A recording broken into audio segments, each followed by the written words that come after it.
We feel at the moment that our important work is to be done in the studio rather than in crappy baseball halls and old stadiums and things around the country. Monterey, California, June 17th, 1967. Twice, people have seen you.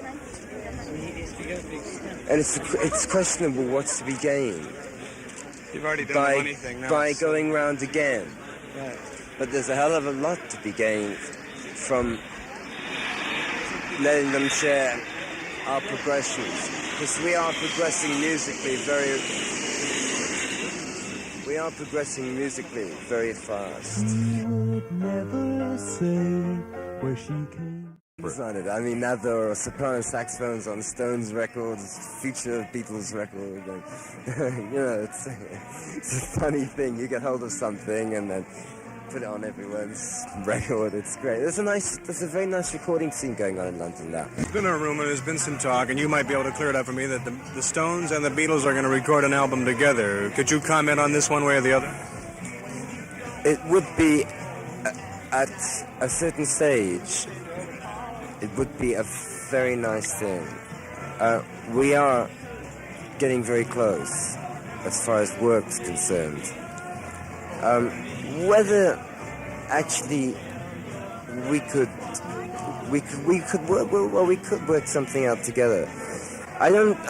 From one point of view, it might not be a good thing because our direction is slightly different from theirs, and the lack of distinction because of the joining up of the two might be lost. That's the only thing that could spoil it, I think. But there will certainly be schemes. I mean, there are, you know, we spend an awful lot of time with each other now, and we've got a lot of mutual ideas. As I said, I did this Beatles session, mixed on Beatles sessions and various things. Paul's done a couple of hours, and you know, it's already happening. Yeah, it's and that's not a bad direction. I'm just here for a very few days. Just a little break from recording and everything. Is there any immediate plans to come back over after the court stuff is cleared up? No, not at the moment. Everything's going to be all right. But we're like, the big job in hand is to get the LP done, and we're spending an awful lot of time on it this time. It's going to be more of a production. We've really put some thought into it. You're excited about this one, huh? Because people are still liking our albums, so we're trying to give them really something that'll take them on a stage further, and so they'll take us on a stage further. Their Satanic Majesty's request, the first Stones album after Sgt. Pepper, is the LP that Brian Jones talked about in Monterey in the summer of '67. Released in December, it drew mixed reviews from the critics, as well as some mixed reactions within the group itself. Here's how Brian felt about the album in January of '68. It's really like sort of got together chaos.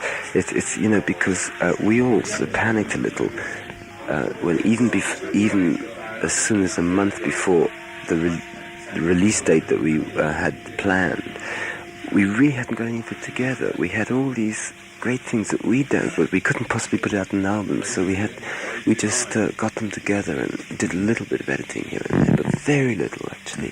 We just sort of strung them together with more instruments and on top, and voices and everything, and they really work, because whatever people might think about that album, I think it's very valid as a comment on the Rolling Stones as they were in 1967. I really did have a tough year with one thing and another. Brought around by, you know, well, you could call it persecution if you like, or you could call it like sort of personal misconduct and the consequences thereof. Whatever, however you approach it, and however it's acceptable to other people to sort of, you know, I mean, that's why I like to sort of give alternative points of view, because it's either one thing or the other. You know, it's a lot of bloody persecution.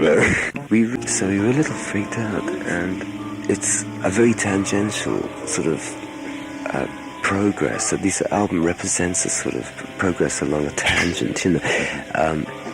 What we're trying to do now is to get back into orbit. You know, it's like, it's almost a non-album. You know what I mean? Negativity don't pull you through. There's so many different things in it. I mean, the negativity don't pull you through. And really, you know, you've got to get back in there and, as I say, revolve around the reality that we know is there. I mean, we know it's very important to be able to comment on it and to see it. We can't go so far out, you know. I mean, that's just sort of like a one-way journey to flipping out. You know, that's no good.